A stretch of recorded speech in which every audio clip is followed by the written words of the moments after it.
accustomed to see me blathering for a moment or two to make sure that we are indeed on when we're supposed to be on. Um, I think we're live. I think we're live. I think we're live. I think we're live. I think we're live. I think we're live. We are live. All right. We are joined right now this hour by Eddie Vega, who's going to tell us about his journey as a poet, as well as his most recent publications, as well as many other things in his in poetry in the era of COVID, et cetera, et cetera, et cetera. Please take it away, Eddie. All right. Thank you. Thank you for having me. I'm going to start off with a little poem that I wrote pretty recently. The president says we're at war with an invisible enemy. Well, this might be the first time that he's right about something. And if this is a war, then our battles are fought daily. The captains and colonels are nurses and doctors. The generals are public officials. But this poem is for the infantry, the foot soldiers, the ones standing on the front line, the ones standing so we don't have to get in line, the ones serving their nation by serving us boxed dinners and drinks. This poem was for Claudia, who ignored the drizzle and brought a pizza to my car. The weather was miserable, but her spirit was radiant, like she knew that she was the first human contact I'd had in 5 days. We regressed to animal states, scavenging for toilet paper, foraging for eggs, hunting for ground beef, while grocery store cashiers still treat us like humans. This poem's for Jenny, who asked if I found everything that I needed, and I know that she asked everyone that question, and she couldn't do anything about my not finding spaghetti, but she did her best, and she didn't complain about the line, that I was her 78th customer that day, or the guy in front of me who left with a scowl without bottled water. This poem is for all those that are exposed while we stay home. It's their power and strength and courage that will flatten the curve. They're risking their safety out there while we complain about having to stay in here. This poem was from my brother-in-law, Frank, manager at HEB, who's been working 12 to 15-hour days since this mess started, putting up with our frowns, our yells, our cries, our germs.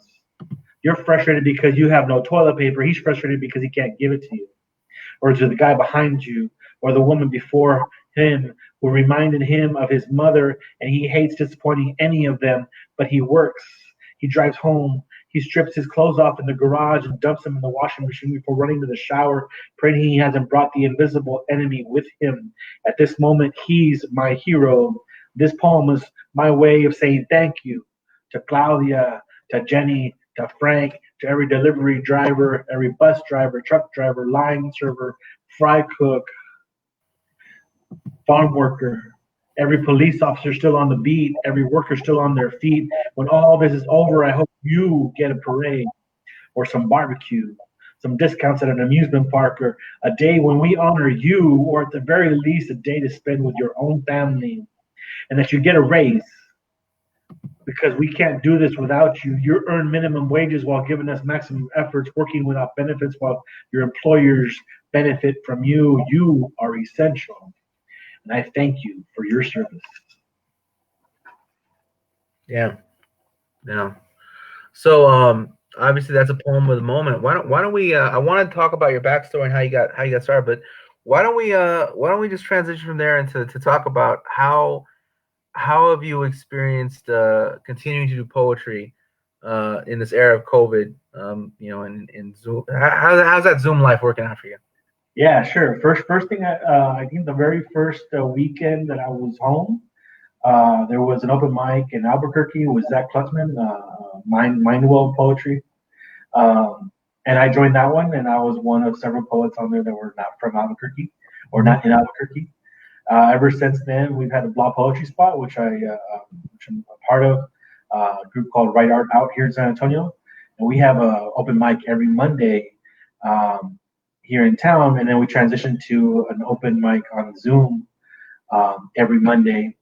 And it's a little shorter than usual, and a lot less drunk people. But hey, it's and every Thursday we also through Blah we have a program so different where we feature a poet and then have an interview with them. Next up with myself and Chibi, and we call that one Words and Shit. So look out, it's on Zoom. Look it up at Blah Poetry Spot or at Write Art Out. Yeah. And it will give you the Zoom address on there. and that one's been pretty fun. I mean, we've done it 3 times, and I've only been the co-host once. We had Vincent Cooper on with us last week. This week we'll have Mercedes Holtree. So that's a pretty cool little show. And then I'm in a virtual poetry slam where we record our poems, submit them, and then our slam master Shaggy puts them all over the place, and people have to vote. It's head to head, so people will vote for one poet or the other, and it's tournament style. We started out with 16 poets, and now we're in a round of 8. And that was the poem. The one I just read is the poem that I recorded for the first round on that one. Yeah. Yeah, we were joking before we got on about slam lies and videotape. So have you found yourself it's kind of strange, like performing poetry to a phone or onto a laptop? Is it, or have you gotten used to it? Have you gotten... No, I still haven't gotten used to it because of the crowd participation. I don't hear anybody going or yeah or clapping or snapping, and I just hear myself, and that's kind of weird. I've never really liked performing in front of an audience of 0. Even though I know there's people out there, but I just can't hear them. You know? Yeah. If you close your eyes, it's kind of like being on the radio, right? But like, but the weird part is watching yourself. That's the weird part for me. Well, yeah. On the Zoom calls, yeah, there's the watching myself.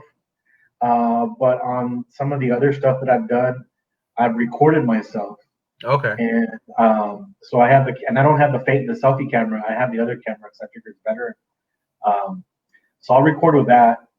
And then I have to rewatch it, and then that's kind of weird. And I'm doing my own editing, my own cutting, but I'm not watching it face to face because you're right. You know, when you're watching it, and then when you replay, you're like, oh, do I really sound like that in that rhythm? I thought I was better than that. Yeah.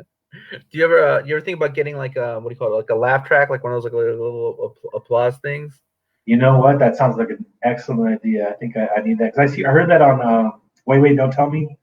You know, they still have laugh tracks and stuff going on that show, and I'm wondering if maybe that should be my thing. But I'd have to like set it so it goes off randomly, so I wouldn't have to be like the whole time. You press the button. That might count as a prop though, and it's kind of like in this COVID era, what is a prop? You know, like what is like that? No, that's just my that clown is just my roommate. You know that. Yeah. No, we were encouraged to use the stage, and our slam master said, your home is your stage. So whatever's there is there. As long as you don't refer to it in your poem, then it's not a prop.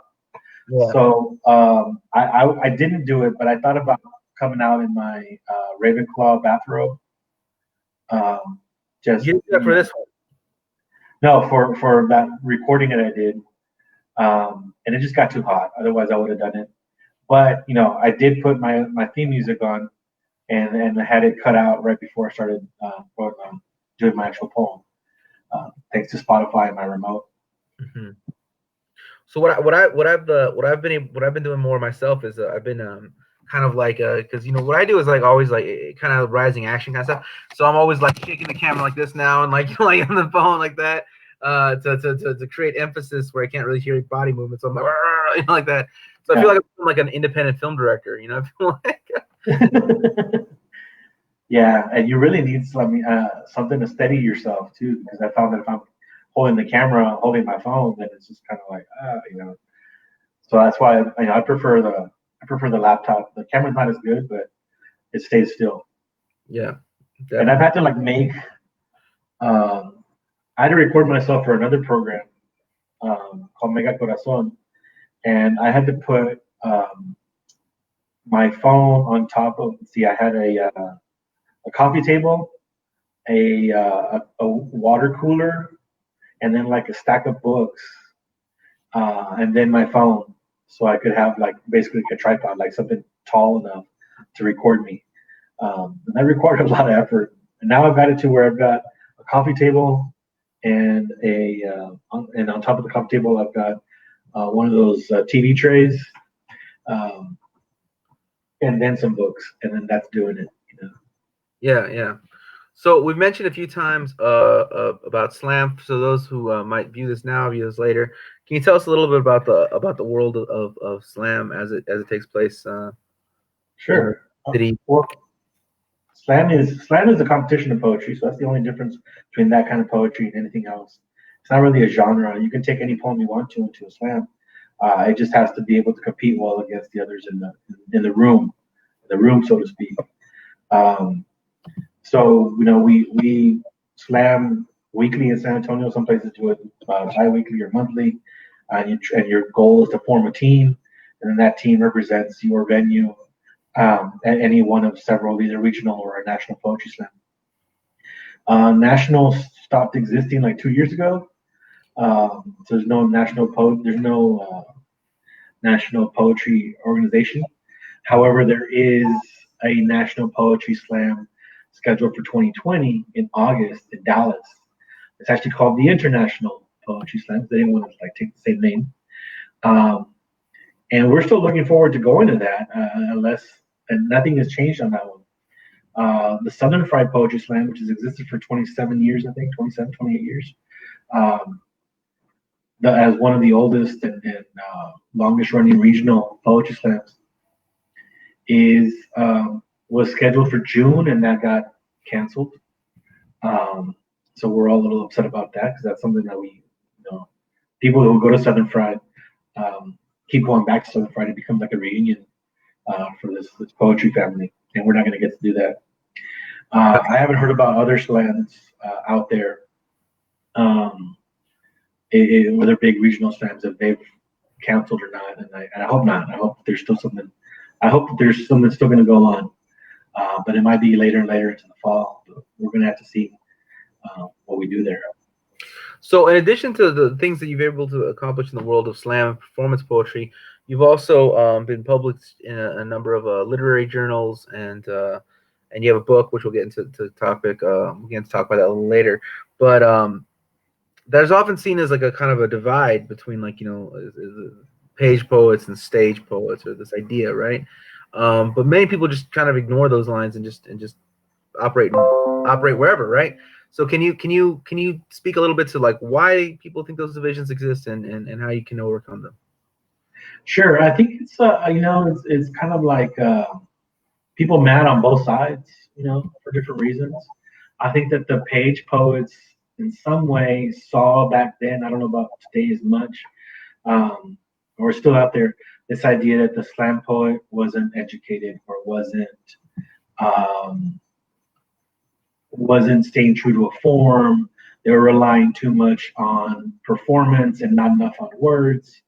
So there was kind of like differing on that. And then the slam poets probably or the stage poets probably see the page poets as being boring, being too stuck in a form, is not pushing the boundary enough, and too academic, I could say, not a poet for the people. So there's some criticism on both sides of that. I don't consider myself a slam poet. I consider myself a poet that does slam, that happens to slam. But I have publications. I've had poems that are on inside of buses here in San Antonio, displayed on a wall on a window downtown. And then poems and books and stuff. And I really like whenever I don't do what slam, I'm like, yeah, but I have a poem that was on the side of a building here in downtown. So, and you don't. You have a mural? I have a mural. Yeah. I don't have a mural. I'm just Yeah. But yeah, that's the way I guess I'm trying to bridge both streams. I go to both different kinds of open mics. I'll hit up an open mic that's primarily page poets who are out there, working poets, and then I'll hit up the spoken word one too. It's because they're fun. They're different communities, and each of them has their benefits. So when you sit down to write, do you think like both, since you are a published poet, and since you are someone that competes in performance poetry, so you sit there thinking like, how does this perform, and how does this, and also like, how will this look on a page? I mean, do you take both considerations?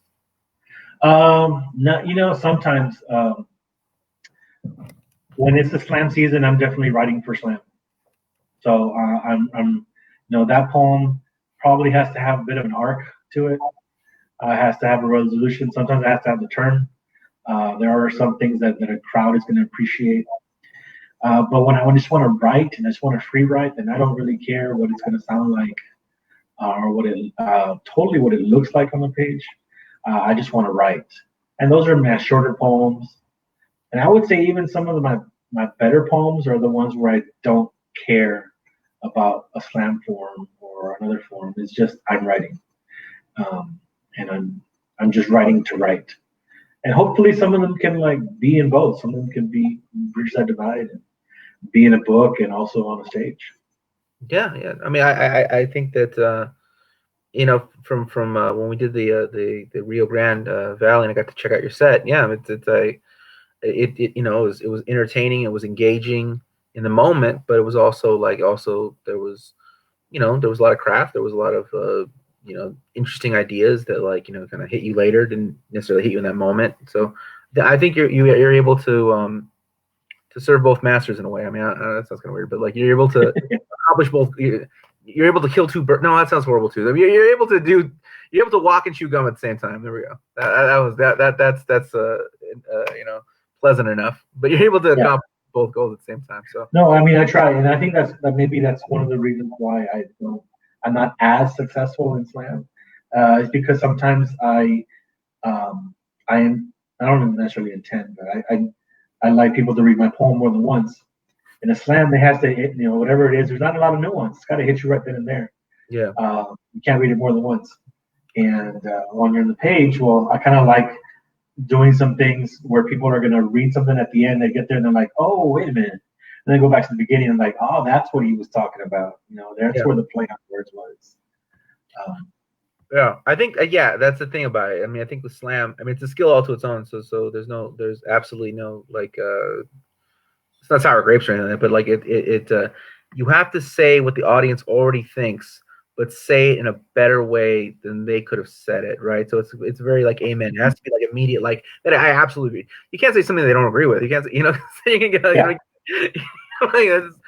no matter how well you say it. So you got to say something that kind of generally speaking, the audience is like, that is what we feel, absolutely, and you said it better than I could have, and then right. Yeah.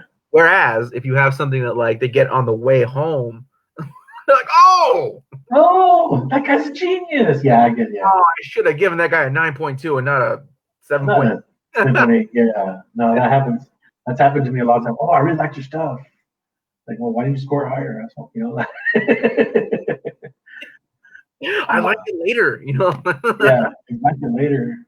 I have a poem about where it's all about somebody named Barbara who I woke up for breakfast to see, and I have all these metaphors about Barbara being steaming hot and falling apart on me, and the whole thing's actually about Barbara Koa, but that doesn't come out until the end. It's Barbara Koa, Yeah. And but if you're reading it, I mean, every time I read it, I felt, man, this is kind of uncomfortable because there's kids watching this or my students are watching this, and it sounds kind of lascivious. And it's not till the end that you get to it, they're like, oh, it's Barbara Koa. And I want people to go back to read the lines again and see how I meant that the strands were the strands of the beef and steaming hot because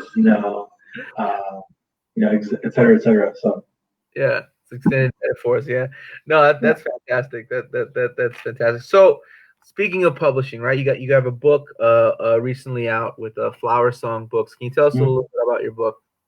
Sure, I happen to have it right here. It's called Chicharra Chorus. And it kind of the name. The reason for the name is I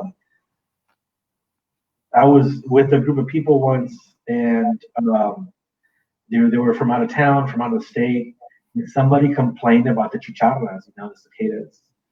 And at that moment, I was like really upset. I'm like, the chicharras are like the soundtrack to my childhood, but I don't even know that it's there. And then you complain about it, and yeah, maybe it is annoying, but just like my family, you can't mess with it. Well, I mean, I can mess with it, so you can't complain about your chocolates. And I thought about that image, and the chicharra in South Texas is ubiquitous, and it's always there in all my memories from growing up. So that's kind of the constant theme. The chicharras make appearances here and there in some of the poems, but this is it's my first book. So it's got a lot of different topics, but mainly it's my own little autobiography in verse, I guess you could say. Yeah. So you've been doing poetry for many years, and you've gotten publications. You've been involved in slam. You've done all these things, and you put out your first collection. So what was that process like? Because I'm sure you have far more poems that went into that collection. So what was the process like of picking which ones are going to go in, and how many conceptualizes? So how that come to be? How did that come about? It started out. There was a lot of careful process to it and putting it together at one point because I was sending it off to a contest, and I sent it off to a contest and to like I think two other publishers, and so there was a lot of thought in putting into that, and then I got rejected by all three of those. Um, so after that, there was a frustration, and in that frustration, I just stopped caring about. I was like, you know what, I have this manuscript, and either people are going to like it or they're not, you know. And I was fortunate enough that when I sent it to Flower Song, that Edward Vidal was like, oh yeah, we'll publish this. Um, and then we went through a second edit, and Joe Reyes Botel, my editor, and she did a great job of working some of these pieces out and saying, oh, you know what, I think I know what you mean here, but nobody else does. So let's flesh this part out, and maybe you want to consider this or consider that. And it really really helped some of these poems to get the message across of what I wanted to get across was having that other set of eyes on it. I would encourage anybody out there to get somebody they trust. Somebody's not going to just say, "Oh yeah, you're wonderful, your stuff's great." Somebody to critically tell you and tell you when you're full of shit. Sometimes, you know, and what you really need to do. That we all need to do the thing. Second pair of eyes, very very important. So what has been your experience so far with Flower Songs? Oh man, I've loved being part of this group. I don't know about other publishers, but I feel like this publisher is like you kind of join a family. Talk about Flower Song family, um, where we pretty much have met and now know each other a little better as far as everybody across the platform, all the other Flower Song writers. Um, every Actually gotten together for some readings as Flower Song. Um, it was fun hanging out at that what is it called AWP.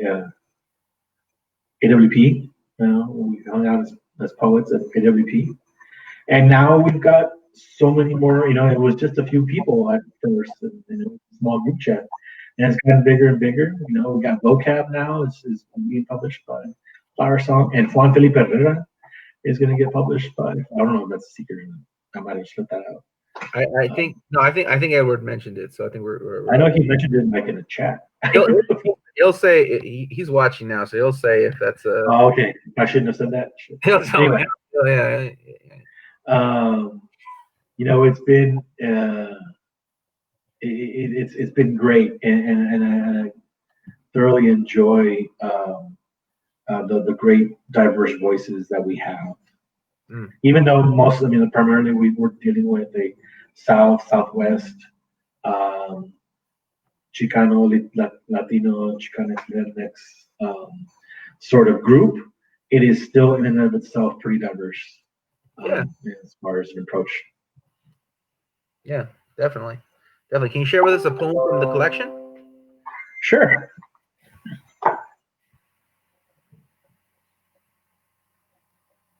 All right. So this is the last poem in here. I wanted it to be the first poem, but you know, editors, right? The title is "I Didn't Write This Poem for You," and that's why I wanted it to be the first poem on there because wanted the person to see when they open the book those first words. I didn't write this poem for you, you know. But somebody thought that was a little too aggressive. So anyway, I was at the poetry workshop. Cuando les leí mi poesía, it was this poem sprinkled with words in Spanish like chili powder on the fresh fruit slices of my English. And they told me, maybe you should translate more of your words. Not everyone can understand you. So I told them, I didn't write this poem for you. So don't ask me to change it for you. You see, I spoke Spanish before I spoke anything else. And while my father was learning English in a classroom, I was learning it from my mom and Sesame Street. So maybe this poem's for Big Bird and Cookie Monster and Oscar, who taught me it's okay to get mad, especially when you're being misunderstood. You see, I wrote this poem for my mom and her generation, who were punished as classrooms, made to kneel in corners, their mouths washed out with soap for speaking their mother's tongues. Order for my father, who was proud when the white lady told him that she couldn't believe he was an immigrant because he hardly had an accent. Order for my daughter, who with her analytical mind gets top marks in math and science but struggles in Spanish class. I wrote it for my son, who asked me one day in disappointment, Dad, why didn't you teach me Spanish when I was younger? I would know 2 languages by now. And I wrote it because when I was their age, I pretended I didn't understand the janitors and the lunch ladies at school because none of my GT classmates would ever have talked to those people. So now I'm writing it for them and their daughters and their sons, y my tíos, y my tías, y toda la gente de mi barrio quienes trabajan en la labor. So they pick the lettuce and tomato that goes into your taco salad. Maybe it's for the Salinas out there who can sing como la flor, who don't actually know the language in which they sing. And for Latinos in Hollywood who are still typecast as gang members or pool cleaners and janitors and lunch ladies. And for El Chavo del Ocho, Univision 41. All 58 restaurants in the greater metropolitan area with Jalisco somewhere in their name. Los 43 de Otinapa who still haven't been found. 12.8 million Latinos that did not vote in the last election. And the 30% of Border Patrol agents out there who claim themselves as Hispanic keep their own cousins in cages, but I sure as hell didn't write it for you. It's for anyone who's ever been laughed at for saying sandwich or library or had their name butchered by some pinche gringo who didn't even want to try because there's no excuse for that. It's for being told to speak American on this soil where we rolled tortillas before we ever broke any bread. And there was a Santa Fe before there was a Plymouth Rock. There was an El Paso before there was Philadelphia. And there was a San Antonio before there was ever a Washington, D.C. And I did not write this poem for you either, Mr. Trump. I wrote it for me. Yeah. So there's something you touched on in this poem here that this idea that whatever we produce has to be readily accessible to people who maybe aren't necessarily versed or whatever. There's this idea that we are constantly having to translate, even if it's completely in English. This idea that you have to tell me exactly what you're saying so I can, it's a weird thing because if you look at all these different things in media, we're so grossly underrepresented, and so there's this weird expectation of us that when we do just tell our stories, as they just naturally flow out of us, there's a demand that like I need to understand this immediately or like shut the fuck up, So how are you fighting against that? I think with that poem, that's all I'm fighting against it. It's because it started. I wrote the poem because I was in with a group of poets, and I read something, and I had a lot of references to loteria and to Spanish and loteria cards. And they were like, just translate it because not everybody can understand Spanish. And I'm like, well, and back then I was still like a immature little poet, and I was like, yeah, I guess I should, And then fast forward a few months later, I'm with some poets in a different part of the country. A lot of them who aren't of the same ethnic background as myself, and they're saying, one of them said, "Man, that's so cool! You can do poems in 2 languages. You can write in 2 languages. That's so awesome." And I was like, "That's right. That is awesome." I kind of took it for granted. So ever since then, yeah, I'm gonna express myself in the words that come out of that come most naturally to me, without trying to translate for people. That's gonna be on them. They're gonna be the ones that have to look it up, or to ask a question. Ask me what chicharra is. I'll tell you what a cicada. Ask me what ponle means, and I'll try to find a translation for that, or orale, or whatever the other words whatever other words we're using in our culture. Yeah, there's so many ways that this society turns, our abilities into liabilities somehow. Like the fact that you can speak two languages makes you stupid. I mean, I mean and that's the way they frame it. Like it's just a really absurd. Like it doesn't make any logical sense. It's just but that's the way they present it. Like um, if it's something And we on the can, other side, yeah, like I've lost a lot of Spanish, yeah, and that part kind of hurts too, because I know that my tongue doesn't, the words in Spanish don't flow out of my mouth like they used to, because I'm in this English world, and I don't have the vocabulary. I've got I'm educated in English, through grad school, so I have a high vocabulary in English. I right, right. can't present all those same. I can converse in Spanish, but I can't like do Like philosophy or theology. you can't write like a full book of poetry. Right? Yeah. No, probably not gonna happen. um, so yeah, so I mean, yeah, wow. So this is some good stuff. This is some good stuff. So what can we hear another poem? Can we hear another poem? Yeah, sure. Let me see. I've got in here. Um, all right. I grew up in the Rio Grande Valley of South Texas, so there's a lot of that in here. My classmates disappeared every spring. There's no goodbye, no see you next year, no real warning or explanation. Just one less person to play freeze tag with at recess. They left empty desks behind, desks empty for days before I realized that Jose or Ramiro or Isela wasn't just out sick. Actually, there were warnings and explanation, but as a boy of 7, I wasn't fully aware of the world around me, of realities outside my own comfortable home. I didn't realize until junior high that these realities were found so close that I shared classrooms with them. See, the extent of my troubles then were to my father's hometown in another country, but only an hour away, or occasionally to the beach, before I knew it was an island with a name. While my playground companions, however, had already traveled far to exotic and foreign lands like Michigan, Iowa, Ohio, Oregon, Washington, someplace called Califas. I left too, without a goodbye, without see you next year, without real warning or explanation, just one less smart kid to bully at recess. I left the school 3 blocks away, the one that I'd walked to by myself since first grade. Jose Ramiro and Isela turned into flannel clad specters parading like shadows outside my living room window. As I boarded a bus, broached a new reality where desks were filled with Jennifers and Jeremiahs, Geralds and Jeremys. My grandmother's house sat on a farm plot. My daycare was her fruit stand. I played hide and seek in wooden crates of navels and ruby reds.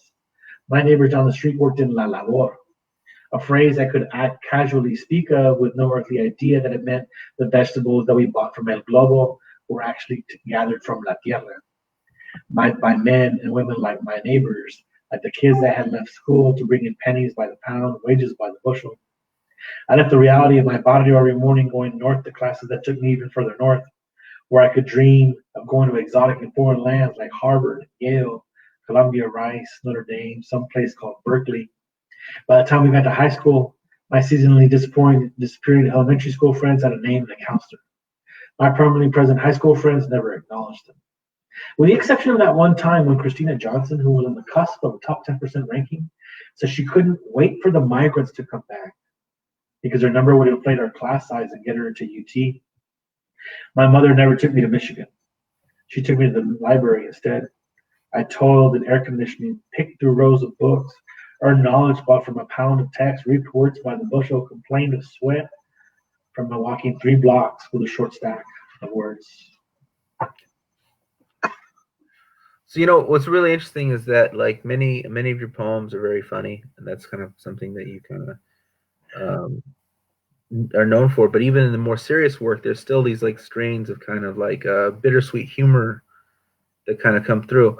So can you tell us a little bit about why humor is such an important component of why you've made humor such an important component of your work? I don't think it was totally conscious, except that, you know, my father is the biggest punner ever. He plays with words so much, and it's like you can't say anything. You can't have a conversation with him without him twisting something, you know. Um, so as annoying as that was or is at times, I credit him with that. He played with puns. Aren't always funny, but they play with words, right? So I try to do that, and also because of my dad, there's some dark humor. And I think that maybe that to me that's part of our Mexican American experience is some dark humor things, and I think it comes from the Mexican experience. Things that shouldn't be funny, like we find something funny in them, Yeah. and we do something with that. Um, so I guess that's the part of my culture coming through with my poetry. Sometimes I guess I don't want to be serious all the time. I don't like going to open mics and slams where every poem is depressing. And every poem was about oppression and suppression, and that's all true. But we got to celebrate some things out there too. Um, so I hate doing like I go hard on some poems sometimes and go and talk about something kind of deep, and then I can't end there. I have to Yeah. go back and do some funny poem because I don't want to end on that note. And then I guess it's just the way I was raised. Yeah. It's kind of funny. I noticed in spoken word, there's always like there's these waves, like trends that like flow through, right? So like 2 or 3 years ago, I mean, I haven't slammed in years, but like, I'm still around stuff. So I remember like 2 or 3 years ago, it seemed like everyone was like, when your mother calls you for the fifth time to tell you that she's finally, do not, like there's always like, Yeah, yeah, yeah. and that was big for a while, and then lists were like 5 years before that, lists were really big, like um, open letter to da da da one. Da, da, Yeah. right? So that was big for a while. You have to have the people that are like, this is the anti-list poem.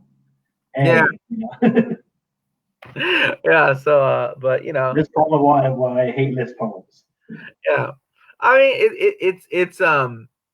it's annoying to me as a listener, I think sometimes, but as a sociological phenomenon, it is actually something we're studying how these Uh, things originate and how they spread. I guess it's kind of cool, kind of interesting. But I when I go to slams, it's not so much that everyone's like sad and depressed. It's like it's the exact same tone of voice. That's what bothers me. It's like, you guys can't all have the same tone of voice. Like that's right. not. Yeah, that's a big criticism is the tone, the rhythm. And there was a time when somebody was like, "Yeah, you don't sound like a slam poet, or you don't have you have an old school rhythm." And I was like, "Because I'm old school." Like I don't want I don't want to sound like everybody else. Um, I think I want my own voice, my own rhythm. I want my South Texas cadence to come through, Yeah. so you know where I'm from. I don't want everybody sounding like they're from Houston, or from wherever. So tell us a little bit about the San Antonio poetry scene. Yeah, it's a pretty vibrant scene with lots of members in it and different groups. You have at least about 4 or 5 different open mic groups, Mhm. um, and a few people that kind of go in between them. Um, we pretty much we get along, you know.